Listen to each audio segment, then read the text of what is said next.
Good afternoon, everyone, and welcome to today's edition of Webinar Wednesday. This session will be recorded, so you can look for it in the future on our YouTube page, Facebook page, and any of our other social media events. Today, I'm really pleased to present our guest speaker, Marcy Dimitro. She's with, she's a WCB team leader, and she's going to be doing a presentation on claims management today. So I'm going to hand it over to her to explain what the presentation holds for you and what she does with WCB. Thanks, Karen. As Karen said, my name is Marcy. I'm at the Workers' Compensation Board. I lead a team of case managers, case management supports, vocational service reps, payment specialists towards helping injured workers and employers manage their claims. I'm very excited to be here, so thanks for having me. I will start by saying I love my job, love it. Very passionate about what we do here at WCB. I'm helping injured workers and employers navigate their claims, getting people back to work. I feel very fortunate every day to come to work, to get to come and do the great things we do. So today I'm going to share with you claims management at WCB. It's a really big, huge topic. And as I was mentioning, when I run through it, I find I love it. I'm so passionate about it. I keep talking and go over my allotted time. We only have an hour. So because it's so big and broad, I'm going to just give a quick overview of a claim from start to finish and what happens in between. Rick had given me a few questions that he wanted me to cover as well, so I'll cover those towards the end. And then, of course, if there's time left at the end, I'm open to any questions regarding claims management. If there's not time at the end and you still have questions, feel free to forward those questions to Kieran or Rick, and I can respond to them at a later time. So we'll get started. I'll start with our vision and our mission. We eliminate injuries and restore abilities. That's pretty important. That drives what we do. The elimination of injuries being focused by the prevention department, and restoring abilities, that's where case management comes in, restoring the injured workers' abilities to get them back to work and life. Our mission is that we will be a customer-centric organization that continually seeks to add value to the customer through a process of continuous process improvement. That really drives what we do, and we are committed to continually improving to add that value to the customer. The claims management philosophy is to provide stakeholders, the employer and the worker, both equally important, to provide cost-effective, appropriate, and timely disability management. I want to stress that both stakeholders in this equation do have equal importance. We're here to help and serve both the employer and the worker. Customer focus, and we used a team-based coordination of services to reduce the effect of the work injury. The focus being on equally on quality of life for the injured worker, a return to wellness, and return to work, both important in that aspect. So we assist injured workers in returning to pre-injury employment or modified employment based on their abilities, and assisting employers in facilitating effective return to work. The claims management process starts off, as most of you likely know, by the submission of a few different reports. It can be the worker's initial report of injury, or the employer's initial report of injury, or an initial medical report. So either from the chiropractor, the family doctor, or most often the family doctor, or the physiotherapist. And that's how a claim gets started, and the adjudication process starts right as soon as those first documents get to file. All claims are adjudicated by the Claims Entitlement Specialist Department, which is in Regina. The Claims Entitlement Specialist Department will keep no time loss claims. They'll manage them because they're less complex in nature. The nature of the injury isn't quite as severe, and the injured worker has been able to stay at work either fully or modified. Time loss claims, those are transferred to case management units, which is the group I lead, when they're approximately 2 to 4 weeks post-injury and there's no return to work date in the near future. They're considered to be more complex claims, which require a little more intensive disability management, a little more attention, and includes more advanced return to work assistance. Excitingly for us, this is a newer way we've been moving in the past few years, specialized case management units, which have specialized case managers to manage certain types of injuries. So we have two, the extended services unit. We've had that 5-6 years, I think. Not exactly, don't have the exact date on that. I should know that, but time goes so fast. They manage claims that are considered more serious in nature. So they will manage all the fatality claims dealing with the dependent spouse and the children, amputations, acquired brain injuries, mesothelioma cases, those types of more serious claims. And the psychological injuries unit, which was just created last fall, which was a great big positive step moving forward. They manage all claims where primary area of injury is psychological. So the PTSD, acute traumas, anxiety, depression, cumulative exposure. What's really good about that is those case managers are very skilled in that specific area, and they know how to manage those claims better, which results in effective overall management and recovery and return to work. Our case management regions are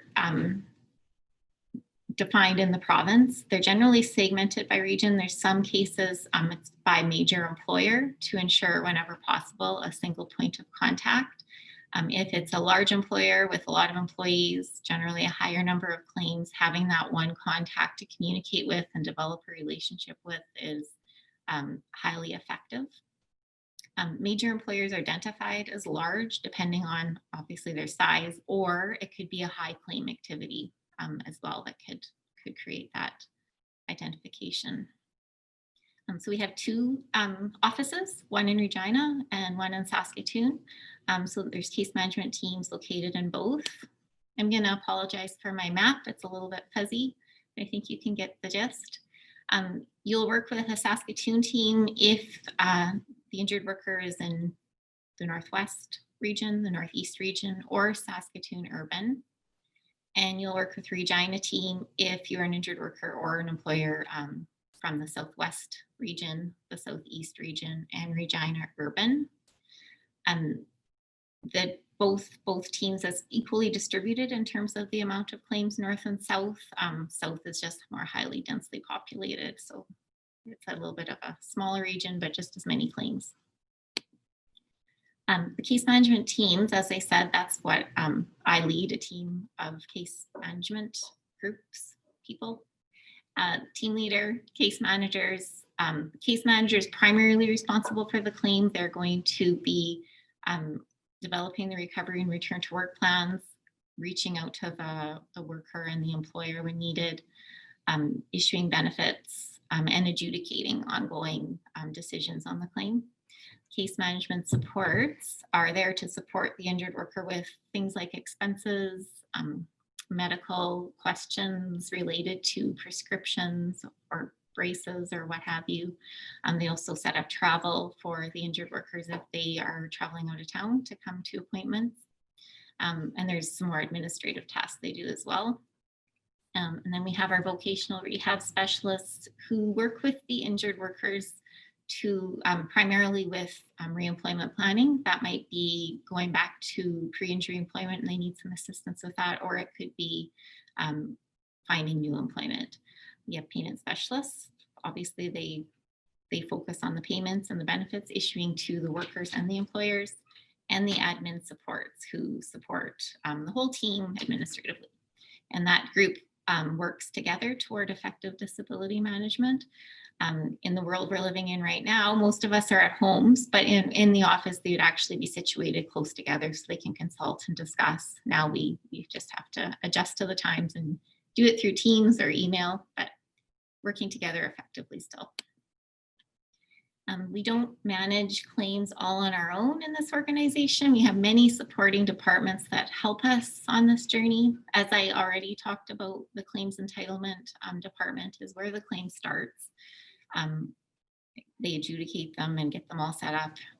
Then they come to us. We also work with, have a healthcare services department who arranges all required medical care like MRIs or CTs, expedited specialist appointments. They arrange the surgeries that are required. And they also provide services liaisoning with the treatment centers. A medical services department. So we have doctors who are able to put into layman's terms medical reports that come to file for the case manager, so we can have a good understanding of what's happening with that work injury and what we need to do to move forward. And the medical services department also is responsible for the permanent functional impairment reviews. Revenue employer accounts specific to manager employer account regarding premiums, coverage, those types of things. And the prevention department is the big one, and they work hard to provide prevention services and training to the employers of Saskatchewan. So there's two big principles in claims management. The goal of claims management is to return the injured worker to wellness, as I said before, and meaningful work as soon as possible. So normal activities as soon and as safely as possible. I'm going to talk about this a few times because it's so important. But to be effective at this, the worker, the employer, the healthcare community, and WCB must all work together. That's the key to effective disability management. When we're all on the same page, we're all collaborating, we're all moving forward at the same time. That's a key element in effective disability management. We use the integrated model of recovery at WCB. So as I said, it's that integrated partnership where all the people are working together, employing strategies that ensure adequate and timely care. So getting the right service at the right time, supporting the timely recovery, providing early intervention, which includes timely return to work, returning to work to become well versus becoming well to return to work. You don't need to be 100% fully recovered to be back in the workplace. That's something that should happen as early as possible. Even if you're not fully recovered, you're being back to work. That's part of your recovery as well. So it's highly important. Integrating return to work programs in the workplace with appropriate and timely healthcare and effective claims management processes. Ensuring all partners are held accountable. So the worker, there's a big accountability there, and the employer has their own duties.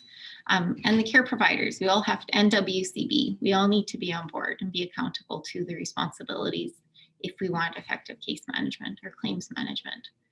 And we encourage active treatment at primary level with access to further services if recovery is delayed. Active treatment is generally physiotherapy. Passive treatment would be chiro and massage only.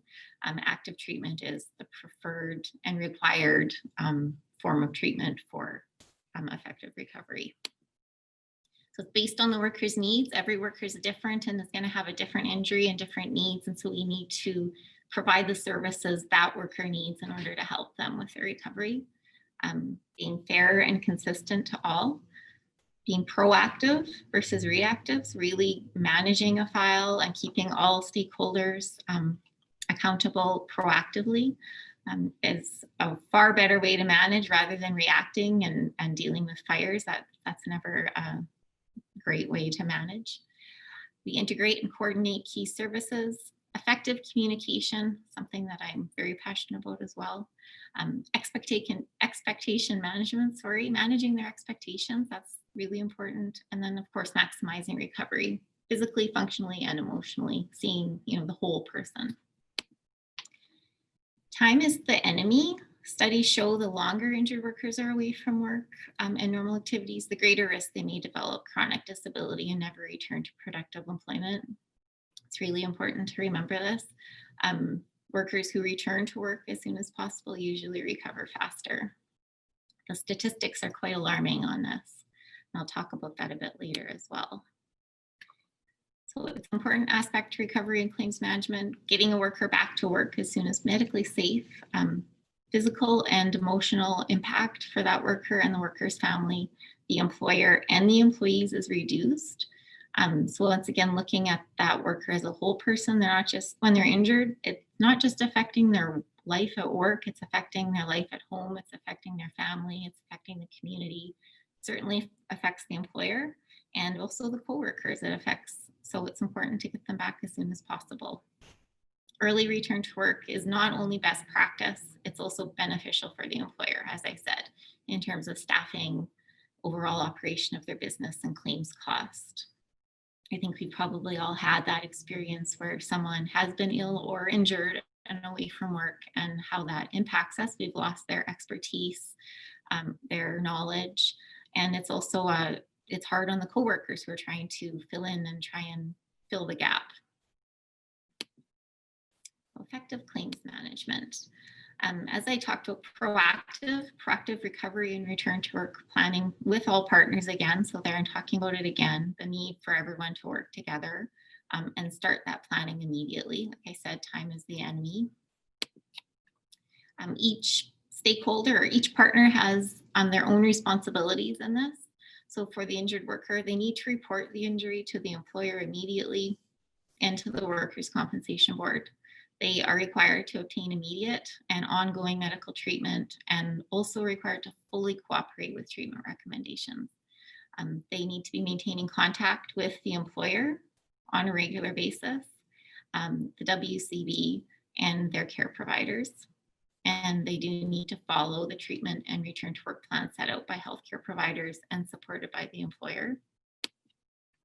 The employer's responsibilities: they need to report early and completely within 5 days. They should also be performing ongoing regular communication with their employee, as well as WCB with any updates and information that we might need. Actively participating in the return to work planning and monitoring, and using restrictions from the healthcare provider to adjust the worker's duties as their condition improves. The healthcare provider needs to set out treatment plans for the injured worker. They should be providing restrictions to the worker and the employer to facilitate return to work planning, and timely reporting to the WCB. So the healthcare provider can be the family doctor, once again, maybe a chiropractor, a physiotherapist. Proactive communication. This excites me. I love proactive communication. I think everyone knows how much more effective life can be when you communicate clearly and proactively. It's a key in disability management in terms of effectively managing claims. I'm excited at WCB because we've been really placing a focus on this in the last few years, and really stressing the importance of it and setting out guidelines that are required, that we are required to use in terms of proactively communicating. So early and regular contact with the worker. So the initial contact is with the case management supports. When a claim comes from the claims entitlement specialist department, it comes to a case management unit, the case management support is required to contact that worker within 24 hours of receiving the file to gather information, provide information, answer any questions, start really facilitating that recovery and return to work plan right off the get-go. And then from there, the case manager gets the file, and they're required to contact the worker within 5 days to start that recovery and return to work planning. I can tell you on my team, it often happens way sooner than 5 days, just because the quicker, the better. You want to get all your information in place, make sure the injured worker knows what's happening, reach out to the employer if we need to discuss return to work planning, and get the it's called a recovery and return to work plan is developed. From there, ongoing contact from the case manager is required every 3 weeks at a minimum, more if required, depending on what's happening in that injured worker's claim. And this facilitates effective recovery and return to work planning. We're getting a lot of positive feedback from injured workers since we've started doing this.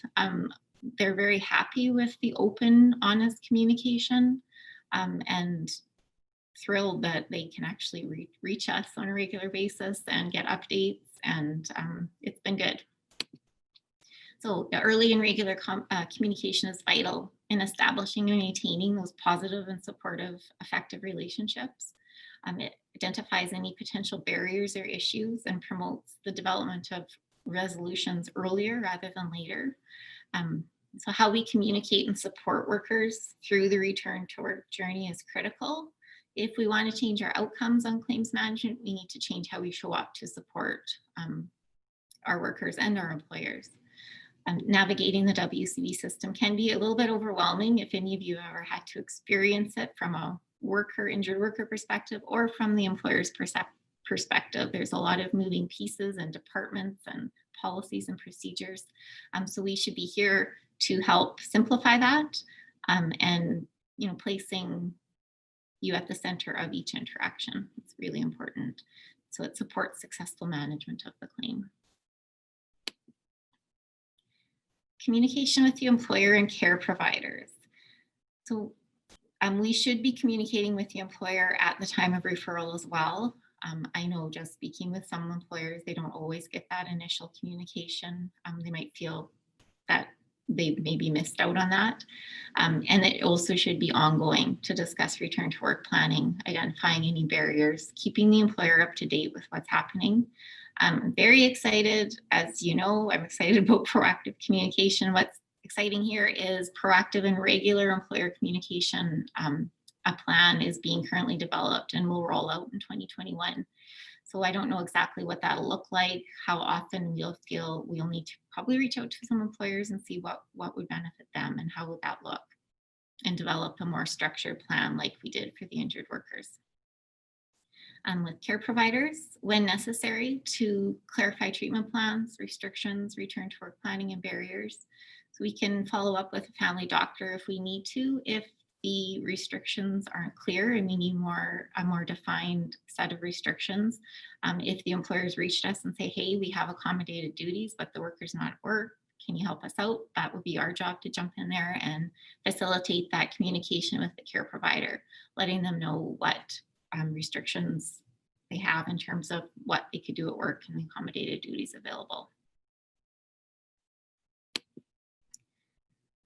For medical treatment at WCB, as I mentioned before, our focus is to provide the right service at the right time and to be cost effective in our process. So like I said, every injured worker's injury is different and everyone's unique and may need different services at different times.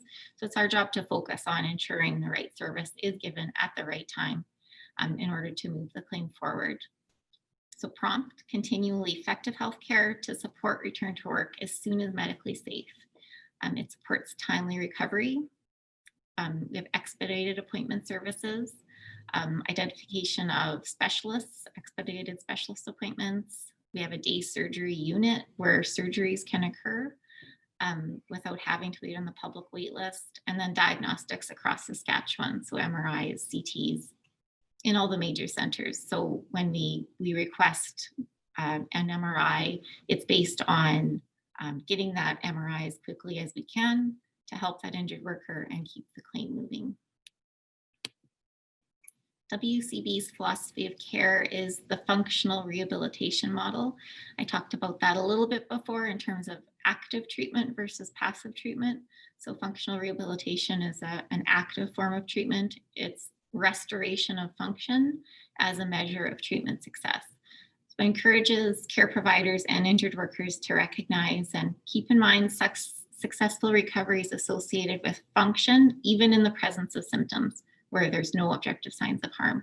Someone may still be having pain in those types of symptoms related to their work injury. Again, that doesn't necessarily mean that they don't need to be actively recovering through appropriate treatment. And it also doesn't mean they shouldn't be at work just because they have pain if there's no objective signs of harm and if there's appropriate accommodated duties. Our early intervention model it's a 3-tiered level of care system. So primary, secondary, and tertiary. Most injured workers recover at a primary level. These are cases where normal recovery is expected. They don't need specialized care. That would be a bulk of our injured workers.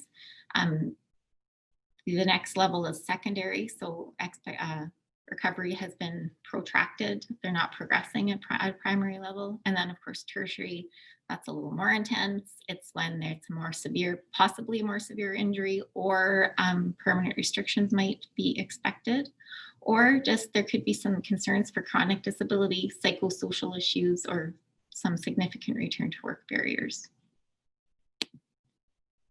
A multidisciplinary assessment can be requested by the care provider or the WCB when recovery is not proceeding as expected. Once again, the Family doctor can request this, a chiropractor can request it, or the primary physiotherapist can request it as well.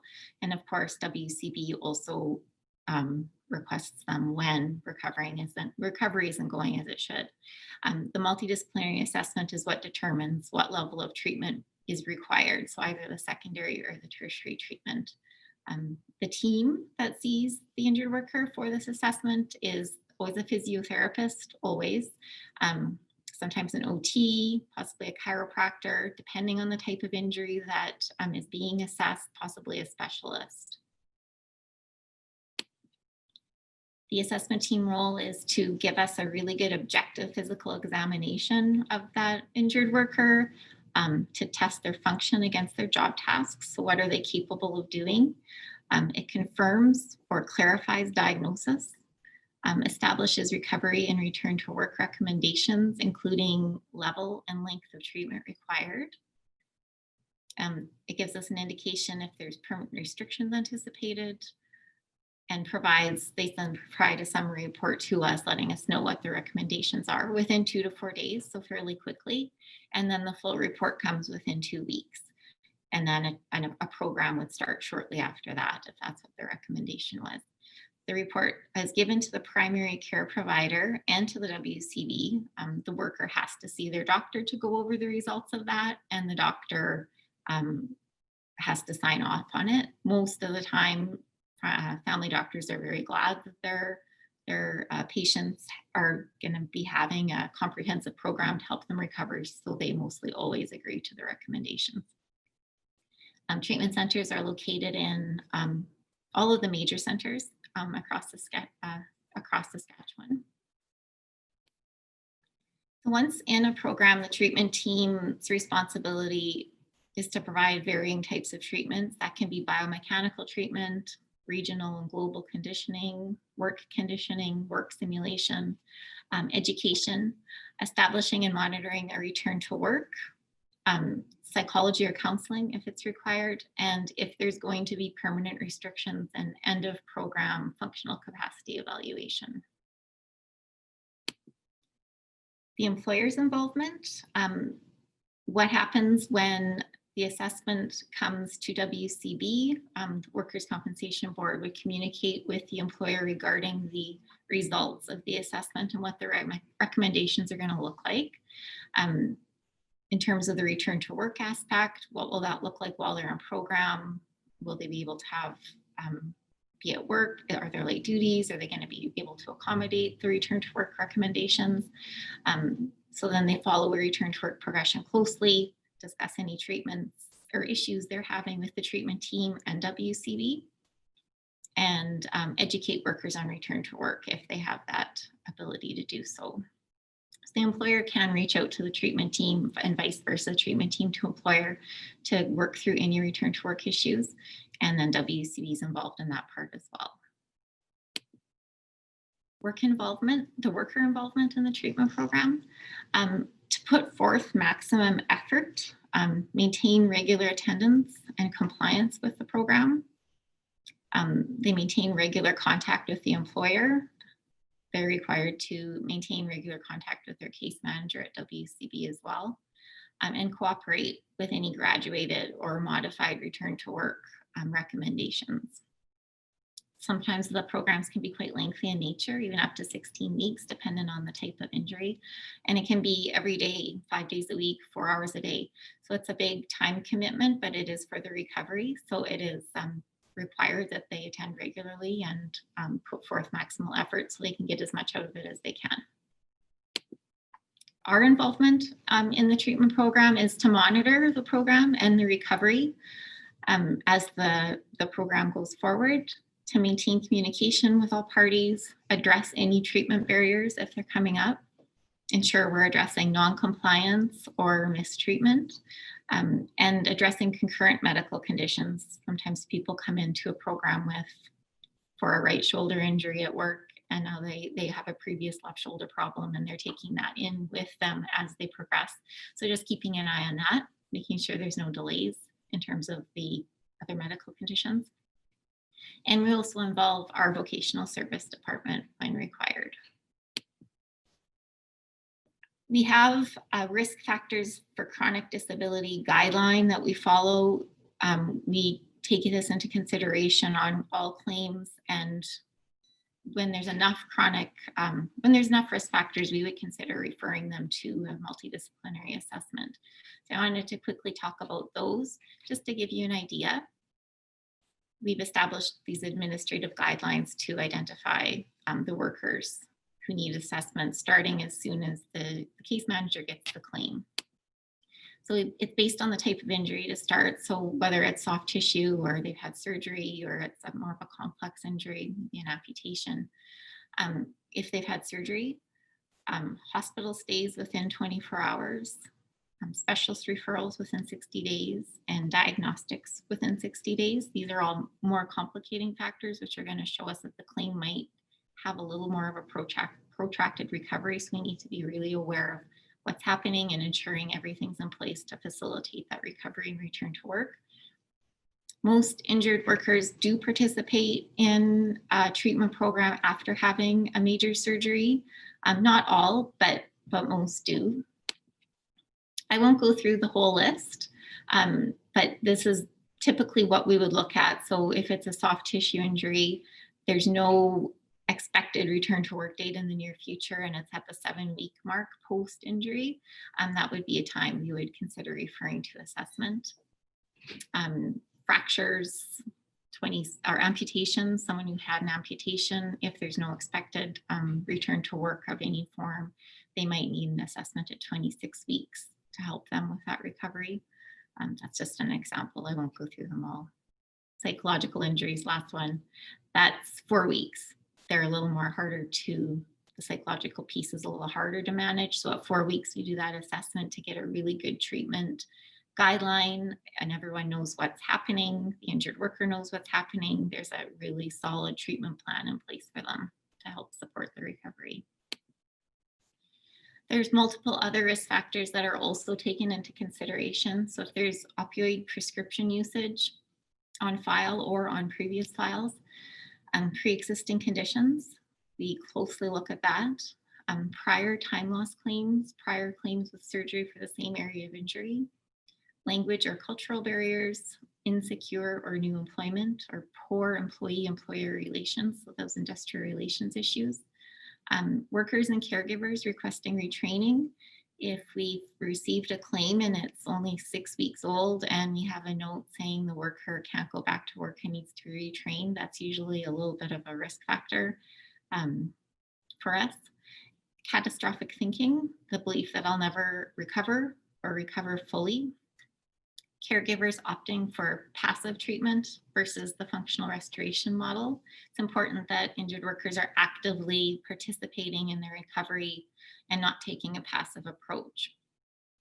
Psychosocial issues like depression, substance abuse, marital problems, changing or expanding areas of injury, and a high Linton score. So the Linton questionnaire is sent out to the worker from WCB after 30 days on claim. It's a self-reporting tool to gather information on the worker's opinions of their injury, their symptoms and pain. So if it's over 148, then that's considered a risk factor. And the risk factors, you just need to take those into consideration. We want to help the injured worker as much as we can with their recovery. Time is the enemy, so the longer someone's away from work and not getting appropriate treatment, the harder it is for them to get back to work and the bigger the impact on their life. And as I said, holistically, not just their life at work, but their life at home and the community everywhere. It's also an impact on the employer. So I like to look at the assessment as a tool to help facilitate recovery for the injured worker and get them back to life and work. The last piece of that risk factor are the top 5 persona files. So the top claims in Saskatchewan, the biggest areas where we have the most claims. Some of them, like I won't go through them all again, but construction, males, age 30 to 50, back, like a heavy types of jobs. There's a lot of back claims. Those may be ones where we need to facilitate early treatment to help them recover. Another one is government healthcare, females, 45 to 55, backs and shoulders. So another heavy job. lots of nurses and care aides, special care aides, or continuing care assistants that are getting injured at work just due to the nature of the work. It's quite heavy. So to ensure we have appropriate treatment in place for them. If a worker does not meet pre-injury job demands following a treatment program, they'll participate in the functional capacity evaluation to determine what their permanent restrictions are. A referral to WCB's Vocational Service Department occurs when it's known permanent restrictions are likely. So if it's a pretty significant injury and we know the recovery likely won't be full, that referral can happen earlier in the claim. If restrictions may be expected, we might need to wait a little bit to determine how much recovery will there be permanent restrictions, and at that time the referral is made to the VOC assistants for assistance to help with the accommodation. The pre-injury employer is involved to determine if they'll be able to permanently accommodate the worker and their permanent restrictions. Workplace accommodations modifications can be done. The VOC rep can help with training on the job if required, if it means they need to go to a different job within the employer's company. Additional training to support the accommodation and work trials. If there is no accommodation available, the vocational rehab specialist works on reemployment planning. First and foremost, it's always, can the pre-injury employer accommodate the permanent restrictions? That's the best world for everyone. It's best for the employee to go back to their pre-injury employment if there are accommodations available. But if there aren't, and that happens sometimes, that's when reemployment planning occurs to help that injured worker get back into the workplace. So it's dependent on, the services provided are dependent on multiple things. The restrictions for one, their pre-injury wage, what were they making at the time of injury, their age, how old they are, transferable skills, etc. And so a plan is developed with the goal of mitigating wage loss. So once they're done with working with the vocational specialist, they would have no wage loss. That's the ideal. Sometimes there is a little bit of wage loss missing, dependent on the various things, the restrictions, the pre-injury wage, age, transferable skills, all those things. The VOC rep can also provide supported job search assistance, resume prep, helping them seek employment, vocational assessments, academic upgrading, skill enhancement, and or technical or academic retraining, dependent on their pre-injury wage. Injured workers benefits. Just to summarize what we provide, so wage loss, of course, medical aid and travel expenses, vocational services, as I was just talking about, long-term earning replacement, that's when they aren't mitigating their wage loss fully at the very end and they need to have some long-term replacement, permanent functional impairment awards, independence allowance, personal care allowance for when they have surgery or they have limitations and they can't care for themselves fully. The annuity program for those people who are on claim for a longer period of time and are missing out on retirement benefits, and dependent benefits on fatality claims. Okay, we're already at Rick's topic requests and questions. Okay, so before I'm doing good for time, Kieran. Surprise. So there was a few questions and topics that Rick asked me to specifically speak about. A couple of them, given the current situation we're living in right now during this pandemic, there's a lot of people working at home. The question was, how do we determine what an acceptable injury is while working at home? So the adjudication of a work injury occurring at home follows the same criterion as adjudicating an injury occurring in the workplace, as outlined in our policy arising out of and in the course of employment. It defines the situations where an injury is determined to be in the course of employment. So effectively, if a worker is working at home at the employer's knowledge and consent, there's an agreed work from home situation, the home office becomes an extension of the workplace. So WCB then would typically cover any type of injury in the home occurring during the course of employment would be considered compensable. So during the course of employment being their assigned hours and duties. An example, well, right now we're in the midst of developing revisions on these documents that include a more specific section on telework or working from home, given the current climate we're living in right now. So these revisions are based on our current practice of how we adjudicate these types of claims under the guise of our existing policy and procedure. So there would be certain situations that would result in coverage not being extended. Those would mostly be related to the importing personal hazards as detailed in the policy. An example of that would be someone injured themselves, maybe the TV fell on them when they were turning it off during the workday. Well, that would be out of their course of employment. They shouldn't really be watching TV if they're working at home doing work. So that would just be one example, but every situation would be different and have to be adjudicated based on specific information surrounding the injury. Adjudication of COVID-19 claims.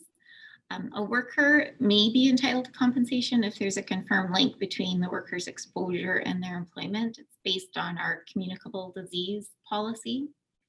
So the following conditions would be that there's a confirmed exposure to the disease in the workplace. The time period in which the illness is contracted is in close proximity to the confined workplace exposure. This is from our general policy. The nature of employment creates a greater risk of exposure for the worker than the general population. That might not really fit with COVID perfectly, and that might have to be tweaked specifically just because of the amount of numbers. You don't generally have to be in a higher risk area right now to catch COVID. So those are the general rules around that. An example of claims that might be accepted: an acute care hospital worker, of course, being exposed to a patient with COVID-19, and a retail worker, even a worker with the general public interacts with a customer who's been confirmed through public health as having contracted COVID-19. That would be considered an acceptable claim. If an employee believes they've contracted the virus through exposure at work, then a claim should be submitted. Of course, it doesn't mean it's automatically going to be accepted. We'd still have to go through the regular adjudication process. And alternatively, if the employer and employee are confident the virus was contracted outside of employment, they know that they got a call from public health and they were in contact with someone at school or Starbucks or wherever, a claim wouldn't need to be submitted. But if there was any uncertainty, just to submit the claim, and then WCB could make that determination.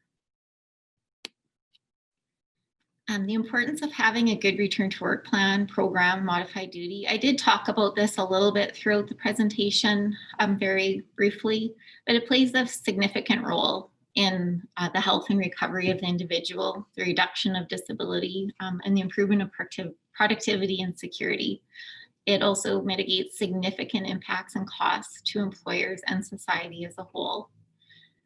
A return to work program throughout our province, it can be called many things: disability management, modified work program, alternate duties program, claims management program. There's many different names for it, but a clearly developed plan to accommodate a work-related disability in the workplace, providing alternate or modified work for injured workers, highly important. Why is it the right thing to do? Return to work helps workers when they're at their most vulnerable. They've been ill or injured. Studies show workers often recover faster, as I said, and have a better chance of returning to full-time employment if they return with modified work rather than recovering at home. After a 6 months absence, there's a 50% chance that an injured worker will not return to their job. And after a year, that drops to 20%. And after 2 years, 10%. So pretty staggering statistics around that. Just really stresses the importance of having a really good modified return to work program and providing accommodated duties, getting that injured worker back in the workplace as soon as possible for themselves, for their whole life, for their families, for society as a whole. That helps that injured worker's family cope with the impact of the disability. And by getting a worker back to work as soon as medically safe, the physical and emotional impact for that worker, the worker's family, the employer, and the other employees is reduced. So once again, just talking about that holistic treating people holistically and not just isolating it as it's just affecting their work. It's affecting everything. Return to work programs result in financial benefits to employers through maintaining and cross-training staff and lowering WCB premium costs. WorkSafe has a really good effective return to work course, and for information on establishing a return to work program, you can contact us and our prevention department could help you with that. There's also a number of fact sheets and information available for you to reference while setting up your own return to work program. No time loss versus time loss. I talked about this a little bit as well. All injuries, including no time loss claims, must be reported to us. No time loss claim is when a worker doesn't miss any time from work following the work injury. They recover without missing any time.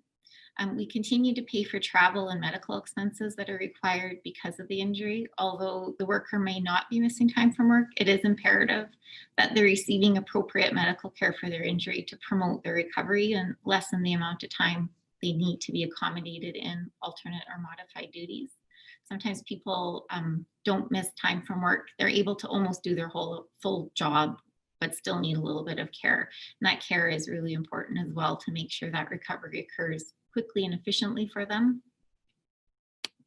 And the time loss claims, when a worker misses obviously time away from work, it's beyond the first day, it's considered time loss. And we continue to pay the injured worker medical, necessary travel, wage loss benefits, and injuries that require more than 4 weeks away from a workplace will come to the case management team. This is just Section 68 of the Act, which outlines time loss claims and how we pay those. I won't read it for you. I can probably provide the presentation. I guess it's recorded. You can go back and watch it.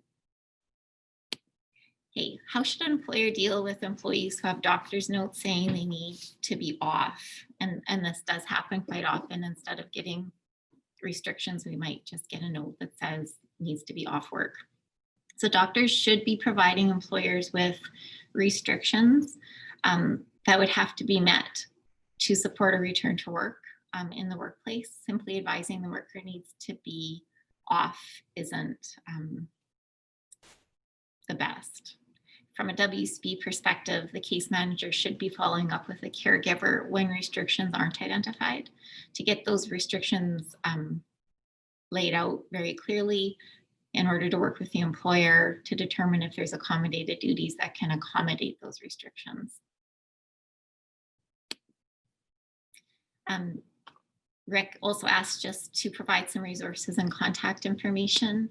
So of course, our website, WCBSask.com, tons of information resources about managing a worker's injury claim, worker and employer fact sheets, safety and prevention information, the whole policy and procedure manual and the act are also available there.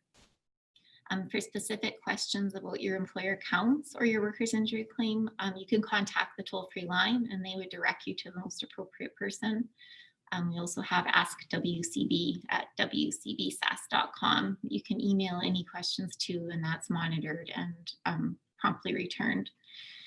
I want to highly encourage you, if you are an injured worker or an employer and you have questions about your claim, to reach out to your case manager or the claims entitlement specialist, depending what department it's handled in. If you don't know who that is, to phone the inquiry line and get directed to that case manager. That's the best person to speak to about claim questions and moving a claim forward. I know some people say, oh, I don't want to bother you. I know you're so busy. I just call. That's the biggest tip I have, I think, in terms of contact.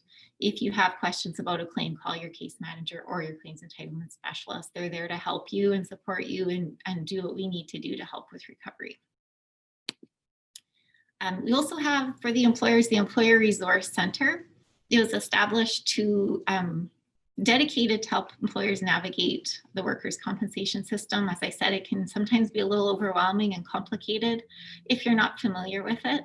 It's your point of contact to answer questions, provide support materials, and connect you with the right person at WCB. So that's another option.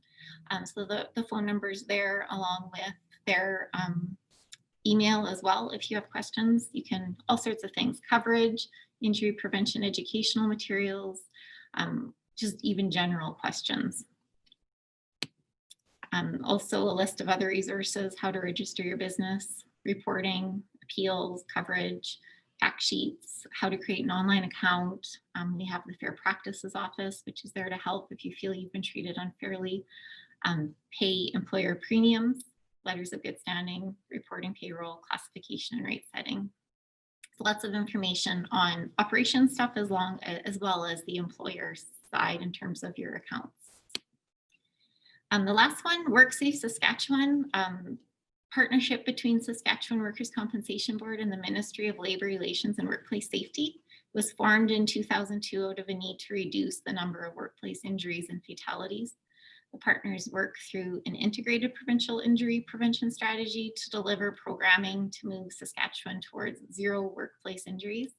I'm sure you've heard of Mission Zero. WorkSafe is an advocate for Mission Zero, a call to action and a goal for employers and companies to achieve zero workplace injuries, zero fatalities, zero suffering by families. One injury is too many, and that's just a focus on preventing those. They have a lot of good resources as well. And as I said, they can help you set up a return to work program and work with you to develop that if you need that type of support. So you can visit worksafesask.ca or call WorkSafe Saskatchewan through the WCB Prevention Department by calling the toll-free line and asking to be connected. And that is it. Does anyone have any questions? No, that was an absolutely fantastic presentation, Marcy. I'm very glad you were able to join us today. I do have some questions myself that might benefit listeners or people alike. So at the start, you had mentioned a fairly new psychological case management department. So people might wonder, how does a claim like that begin? Does that start with the physician, or is there a deeper participatory thing? Like if I have a claim and then I develop a mental illness, is that also, would that be a separate claim or a claim within the claim? So if you had a claim and you developed mental illness, it would have to be related to a work injury of some sort. Sure. So if that's what you're referring to, the claim gets started, a psychological claim gets started the exact same way a physical injury claim would start. You would complete a worker's report of injury. The employer should also provide an employer's report of injury. And the family or the care providers would submit reports as well. And so once those come in, they get routed to the psychological injuries unit right away to get adjudicated by the people who are familiar with those types of claims, which is excellent. And then it goes to the case manager within that unit for development and management of the claim. Okay, that makes sense. So we talked about communicable disease. So obviously this year the focus is on COVID-19, but in the future or in the past, is the flu something that, if it's transmitted through work, is that something that could be claimed as well? That's a good question. Generally not. I don't know that I've ever seen a claim for that. Generally, it would be, I should have the policy out so I can refer to it, but often healthcare workers, needle pokes, or other types of communicable diseases that they might be exposed to. A flu generally doesn't knock someone out. That's a really good question, Karen. I'm going to look into that and email you back on that one. Yeah, just a thought. It happens to affect different people different ways. I know some people get knocked off for a month at a time with different symptoms, not potentially 100%. I think for a flu, like it's about being able to connect it to the workplace. So I guess if there was a flu outbreak in your workplace, that was pretty significant, that might be something that we'll look at. A general flu, it would be hard to relate that exposure to the workplace. Yes, for sure. Like you could have got that anywhere from your family or the grocery store. So have there been flu outbreaks in workplaces? Not that I've ever heard of. It is possible. But I think the key there is it always has to be connected to the workplace. So did I get the flu from the workplace? Is it possible to confirm that? Like I said, if there was some crazy flu outbreak at work, possibly, but the connection would be hard to make otherwise likely. For sure. And then I have another question to do with advice for workers. So a lot of times you hear workers getting cuts on their hands, minor injuries that they don't even report to their employers. And sometimes that's out of fear that if they report too many things, their employer will start to have a negative light on them and look for ways to get rid of them. So what would your advice be for employees in a culture like that? How could they go about the claim, and what's there to back them up if something were to happen with their employment due to a claim? Yeah, that's a tough one. Every worker has the right to a safe workplace and medical care for their work injury. Um, Fear of losing a job because of filing a claim is would be very unfortunate. I'm sure maybe it happens. You do have a right to a fair treatment and a safe workplace. So you do need to file those claims. Human rights, occupational health and safety, those are there to support that those types of things don't happen in the workplace. But I always encourage people, if you have a work injury, you are required, and it's, under the act, if you have an injury at work, you need to file a claim. Yeah, That's for sure. I don't And that's know. really good advice. It's just we want people to report their injuries just in case they do become worse than Yeah, than first symptoms show or first signs. that's Um, exactly right. Sometimes we'll get someone who said, I injured myself 6 months ago and I just didn't think it was going to become an issue. I thought it would go away. And a lot of people are troopers. They don't think it's going to become an issue. So they think, oh, I don't need it. And then 6 months later, there's an issue and they need surgery, but now it can't be related because they didn't get the appropriate medical care. They didn't file the claim. And those are unfortunate situations. So I do always encourage people, it doesn't have to be a lost time claim. You could still be at work full time, but if you've had an injury, you should ensure that it's documented and that you're getting the appropriate medical care for it. for sure. Um, with working at home, I imagine that musculoskeletal injuries are going to become more apparent with people working in home environments that are less than ergonomically sound. Are those things that can be related back to the work, or injuries at work, just with people having their own chairs potentially, different setups, different computers, and potentially not having that knowledge of ergonomics? Could that be Unfortunately, related back? unfortunately, yes. Ideally, when injured or when people are working at home, employees are working at home, the employer should ensure the work there. They also have a responsibility to ensure that they have an appropriate ergonomic setup. But like you said, not everyone has the right chair or the right level of desk, or their keyboard's not at the right angle. I do suspect, I was wishing I had some statistics to share because I thought this might be a question on at home injuries and what is there, has there been an increase in injuries related to working at home? But it's definitely something that we might be seeing more of as this continues on. If people don't have the appropriate ergonomic setup, if they are injured at home, it is an injury that would be acceptable. So just to do the due diligence on ensuring you have the right setup yourself, but the employer should also be ensuring that the appropriate ergonomic setup is available to that person. Excellent. So that about wraps up this webinar. I'm very glad to have had you here today, Marcy. It was very enlightening, and I'm sure a lot of people are going to get a lot of value out of this, just understanding how the claims work, what goes into it, how many different departments there are, and ensuring that positive communication will come out of it. People in the past have had negative thoughts about different insurance companies, and a lot of it comes with the lack of communication. So it's excellent to hear that there's stuff implemented already and more coming down the pipe. So Thank you.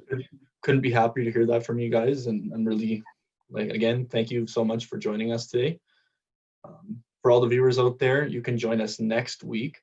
We have a presentation on radon. So join up next week, same time, and have a great day. Thanks so much.